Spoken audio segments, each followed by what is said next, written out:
आकाशवाणी गोरखपुर से प्रादेशिक समाचार।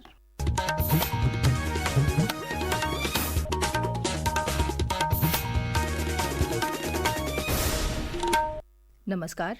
समाचार बुलेटिन के साथ मैं सुकीर्ति अस्थाना। पहले मुख्य समाचार। राष्ट्रपति द्रौपदी मुर्मू ने संसद द्वारा पारित ऑनलाइन गेमिंग विनियमन विधेयक को दी मंजूरी। ये विधेयक ऑनलाइन मनी गेम्स के हानिकारक प्रभावों से समाज को करेगा सुरक्षित। मुख्यमंत्री योगी आदित्यनाथ ने गोरखपुर में 2 कल्याण मंडपम का किया लोकार्पण। कहा, सबका साथ सबका विकास के भाव के साथ जब सरकार कार्य करती है तो परिवर्तन नजर आता है। भारतीय अंतरिक्ष यात्री ग्रुप कैप्टन शुभांशु शुक्ला के कल लखनऊ आगमन पर 60,000 से ज्यादा स्कूली बच्चे करेंगे स्वागत। तैयारियां आखिरी चरण में। मऊ में हुए एक सड़क हादसे में महाराष्ट्र के संस्कृत विश्वविद्यालय के कुलपति प्रोफेसर हरे राम त्रिपाठी और उनकी पत्नी की हुई मौत। पीलीभीत में भी एक सड़क दुर्घटना में 5 लोगों की मृत्यु। और अब समाचार विस्तार से। राष्ट्रपति द्रौपदी मुर्मू ने संसद द्वारा पारित ऑनलाइन गेमिंग विनियमन विधेयक को मंजूरी दे दी है। ये विधेयक ई स्पोर्ट्स और ऑनलाइन सोशल गेम्स को प्रोत्साहित करेगा, साथ ही समाज को ऑनलाइन मनी गेम्स के हानिकारक प्रभावों से भी सुरक्षित करेगा। लखनऊ के किंग जॉर्ज मेडिकल यूनिवर्सिटी के मनोचिकित्सक डॉक्टर अमित सिंह ने बताया कि ऑनलाइन मनी गेमिंग के कारण तनाव, अवसाद और आत्महत्या का प्रयास करने वाले मरीजों की संख्या में पिछले कुछ महीनों में तेजी से इजाफा हुआ है। ऑनलाइन गेमिंग के केसेस अक्सर देखने को हमें मिल रहे हैं और जो लोग पैसे लूज कर रहे हैं, स्ट्रेस तो एक्सपेक्टेड है, लेकिन ये सिर्फ स्ट्रेस तक नहीं है, सीवियरिटी इतनी अधिक है कि लोग इसकी वजह से डिप्रेशन डेवलप कर रहे हैं और कई सारे केसेस में सुसाइडैलिटी हमें देखने को भी मिल जाती है।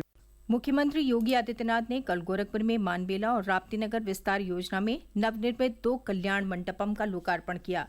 दोनों कल्याण मंडपम का निर्माण गोरखपुर विकास प्राधिकरण द्वारा क्रमशः 2 करोड़ 65 लाख तथा 85 लाख रुपए की लागत से कराया गया है। मानबेला में बने कल्याण मंडपम के लिए मुख्यमंत्री ने अपनी विधायक निधि से धनराशि दी है। इस अवसर पर मुख्यमंत्री ने कहा कि उत्तर प्रदेश में सकारात्मक बदलाव इसलिए आया है कि 2017 से जनता ने अच्छी सरकार चुनी। अब चेहरा और पार्टी देखकर योजनाओं का लाभ नहीं दिया जाता है। हर नागरिक का आवास पे अधिकार होना चाहिए, उसको आवास मिलना ही चाहिए, सरकार की जिम्मेदारी है। और अब तक 57 लाख गरीबों को पिछले 8 वर्ष के अंदर हम लोगों ने एक आवास की सुविधा उपलब्ध करवाई। गोरखपुर के लाखों लोगों को इस सुविधा का लाभ प्राप्त हुआ है। चेहरा देख करके नहीं, पार्टी देख करके नहीं, अब तो सबका साथ और सबके विकास के भाव के साथ जब सरकारें कार्य करती हैं तो परिवर्तन नजर आता है। इससे पहले मुख्यमंत्री कल लखनऊ में उत्तर प्रदेश न्यायिक सेवा संघ के 42वें अधिवेशन में शामिल हुए। कार्यक्रम को संबोधित करते हुए मुख्यमंत्री ने कहा कि विकसित भारत के संकल्प को साकार करने के लिए विकसित उत्तर प्रदेश का निर्माण आवश्यक है और इसके लिए एक मजबूत और त्वरित न्यायिक व्यवस्था जरूरी है। विकसित भारत कैसा होगा, इसकी शुरुआत हमें अपनी इकाई से प्रारंभ करना होगा। हम राज्य में कार्य कर रहे हैं तो विकसित भारत का विकसित उत्तर प्रदेश, हम लोग जनपद में कार्य कर रहे हैं तो विकसित उत्तर प्रदेश का विकसित जनपद। हम जिस क्षेत्र में काम कर रहे हैं उन क्षेत्रों में केवल विकास की इकाई आर्थिक क्षेत्र में नहीं बल्कि समग्रता को लेकर के जब चलेगी तो वह समग्रता सबकी खुशहाली का कारण बनेगा, सबकी समृद्धि का कारण बनेगा और उसका रास्ता प्रारंभ होता है एक सुदृढ़ न्यायिक व्यवस्था से। मुख्यमंत्री योगी आदित्यनाथ आज गोरखपुर के पैडलेगंज स्थित गुरुद्वारे में चल रहे गुरु ग्रंथ साहिब के 421वें प्रकाश पर्व में शामिल होंगे। इस दौरान मुख्यमंत्री पैडलेगंज गुरुद्वारे में किए गए विकास कार्यों का लोकार्पण भी करेंगे। इसके बाद मुख्यमंत्री दोपहर में एनेक्सी भवन में आयोजित समीक्षा बैठक में जनप्रतिनिधियों और अधिकारियों के साथ चर्चा करेंगे। प्रदेश के वित्त एवं संसदीय कार्य मंत्री तथा जनपद वाराणसी के प्रभारी मंत्री सुरेश खन्ना ने कल वाराणसी में प्रदेश को $1 ट्रिलियन अर्थव्यवस्था बनाने में जिले के योगदान और काशी में संचालित विभिन्न परियोजनाओं की प्रगति की समीक्षा की। एक रिपोर्ट। समीक्षा बैठक में प्रभारी मंत्री श्री खन्ना ने कृषि एवं संबद्ध क्षेत्रों के जीडीपी में योगदान को गुणात्मक रूप से बढ़ाने हेतु जोर दिया। उन्होंने जनपद के वर्तमान आंकड़ों में 3 गुना बढ़ोतरी करने पर जोर दिया। उन्होंने अर्थव्यवस्था को गति देने हेतु तात्कालिक एवं दीर्घकालिक लक्ष्य तैयार करने तथा माइक्रो प्लानिंग कर कृषि एवं आनुषंगिक क्षेत्रों पर फोकस करने के भी निर्देश दिए। बैठक में जिले के धार्मिक, पर्यटन और विकास संबंधी अन्य कार्यों के लिए भी काशी से सांसद और प्रधानमंत्री नरेंद्र मोदी का आभार जताया गया। मनीष सिंह, आकाशवाणी समाचार, वाराणसी। प्रदेश के श्रम और सेवायोजन मंत्री तथा सिद्धार्थनगर जनपद के प्रभारी मंत्री अनिल राजभर की अध्यक्षता में कल जिले की समीक्षा बैठक हुई।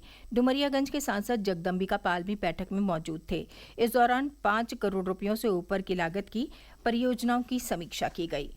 प्रादेशिक समाचार आप आकाशवाणी गोरखपुर से सुन रहे हैं। ये समाचार बुलेटिन हमारे YouTube channel AIR news Gorakhpur और एक्स हैंडल AIR न्यूज़_GKP पर भी उपलब्ध है।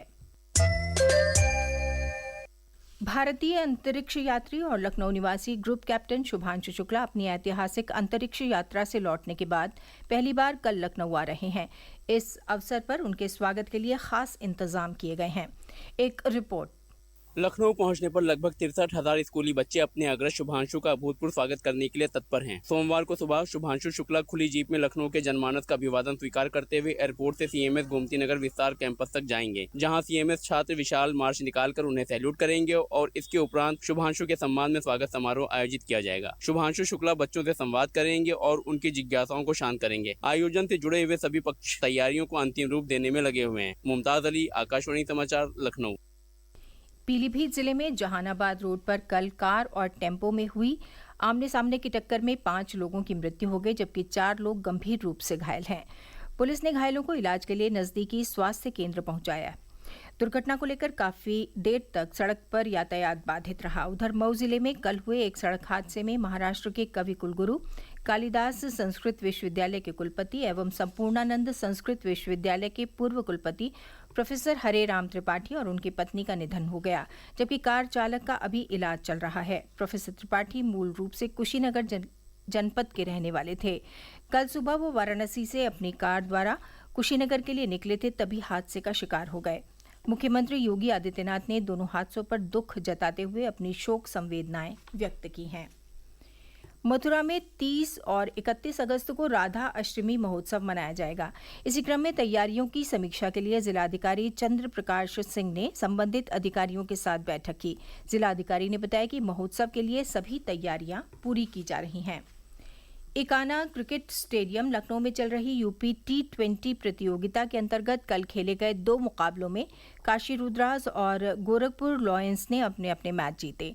पहले मैच में काशी रुद्राज ने मेरठ मैवरिक्स को 91 रनों से पराजित किया, जबकि दूसरे मुकाबले में गोरखपुर ने कानपुर सुपरस्टार्स को 13 रनों से मात दी। प्रदेश के विभिन्न जनपदों में रुक रुक कर हो रही बारिश और बैराजों से पानी छोड़े जाने के कारण बदायूं और फर्रुखाबाद में गंगा, बाराबंकी और बलिया में घाघरा नदी खतरे के निशान से ऊपर बह रही है। राज्य के 15 जनपदों में करीब 2.5 लाख की आबादी बाढ़ से प्रभावित है। प्रदेश के जल शक्ति मंत्री स्वतंत्र देव सिंह ने कल अयोध्या में मीडिया से बातचीत करते हुए कहा कि सरकार और प्रशासन की तरफ से बाढ़ क्षेत्रों की निगरानी की जा रही है। अयोध्या नरेश और श्रीराम जन्मभूमि तीर्थ क्षेत्र के प्रमुख न्यासी विमलेंद्र मोहन प्रताप मिश्र का कल रात निधन हो गया। उनका अंतिम संस्कार आज सरयू तट पर होगा। और अंत में मुख्य समाचार एक बार फिर। राष्ट्रपति द्रौपदी मुर्मू ने संसद द्वारा पारित ऑनलाइन गेमिंग विनियमन विधेयक को दी मंजूरी। ये विधेयक ऑनलाइन मनी गेम्स के हानिकारक प्रभावों से समाज को करेगा सुरक्षित। मुख्यमंत्री योगी आदित्यनाथ ने गोरखपुर में 2 कल्याण मंडपम का किया लोकार्पण। कहा, सबका साथ सबका विकास के भाव के साथ जब सरकार कार्य करती है तो परिवर्तन नजर आता है। भारतीय अंतरिक्ष यात्री ग्रुप कैप्टन शुभांशु शुक्ला के कल लखनऊ आगमन पर 60,000 से ज्यादा स्कूली बच्चे करेंगे स्वागत। तैयारियां आखिरी चरण में। मऊ में हुए एक सड़क हादसे में महाराष्ट्र के संस्कृत विश्वविद्यालय के कुलपति प्रोफेसर हरे राम त्रिपाठी और उनकी पत्नी की हुई मौत। पीलीभीत में भी एक सड़क दुर्घटना में 5 लोगों की मृत्यु। इसके साथ ही ये समाचार बुलेटिन समाप्त हुआ। नमस्कार।